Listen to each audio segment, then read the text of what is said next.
आप 12 ज्योतिर्लिंग का श्रवण कर रहे हैं। 10वां ज्योतिर्लिंग श्री नागेश्वर। भगवान शिव का यह प्रसिद्ध ज्योतिर्लिंग गुजरात प्रांत में द्वारकापुरी से लगभग 17 मील की दूरी पर स्थित है। इस ज्योतिर्लिंग के संबंध में पुराणों में ये कथा दी हुई है। सुप्रिय नामक एक बड़ा धर्मात्मा और सदाचारी वैश्य था। वह भगवान शिव का अनन्य भक्त था। वह निरंतर उनके आराधन, पूजन और ध्यान में तल्लीन रहता था। अपने सारे कार्य वह भगवान शिव को अर्पित करके करता था। मन, वचन, कर्म से वह पूर्णतः शिवार्चन में ही तल्लीन रहता था। उसकी इस शिव भक्ति से दारुक नामक एक राक्षस बहुत क्रुद्ध रहता था। उसे भगवान शिव की यह पूजा किसी प्रकार भी अच्छी नहीं लगती थी। वो निरंतर इस बात का प्रयत्न किया करता था कि उस सुप्रिय की पूजा अर्चना में विघ्न पहुंचे।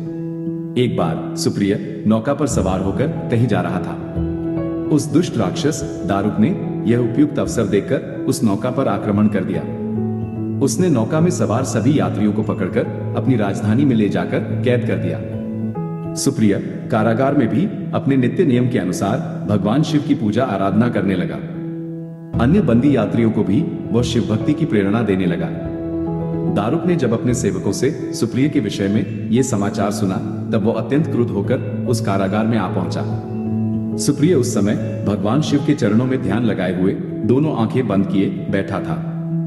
उस राक्षस ने उसकी यह मुद्रा देखकर अत्यंत भीषण स्वर में उसे डांटते हुए कहा, अरे दुष्ट वैश्य, तू आंखें बंद कर। इस समय यहाँ कौन से उपद्रव और षड्यंत्र करने की बातें सोच रहा है?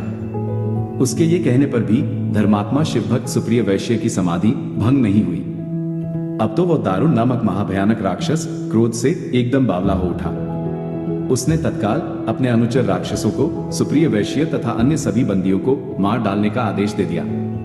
सुप्रिय उसके इस आदेश से जरा भी विचलित और भयभीत नहीं हुआ।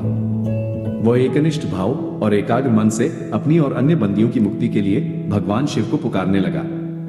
उसे यह पूर्ण विश्वास था कि मेरे आराध्य भगवान शिव जी इस विपत्ति से मुझे अवश्य ही छुटकारा दिलाएंगे। उसकी प्रार्थना सुनकर भगवान शंकर जी तत्क्षण उस कारागार में एक ऊंचे स्थान में एक चमकते हुए सिंहासन पर स्थित होकर ज्योतिर्लिंग के रूप में प्रकट हो गए। उन्होंने इस प्रकार सुप्रिय को दर्शन देकर उसे अपना पाशुपत अस्त्र भी प्रदान किया। उस अस्त्र से राक्षस दारुक तथा उसके सहायकों का वध करके सुप्रिय शिव धाम को चला गया। भगवान शिव के आदेशानुसार ही इस ज्योतिर्लिंग का नाम नागेश्वर पड़ा। इस पवित्र ज्योतिर्लिंग के दर्शन की शास्त्रों में बड़ी महिमा बताई गई है।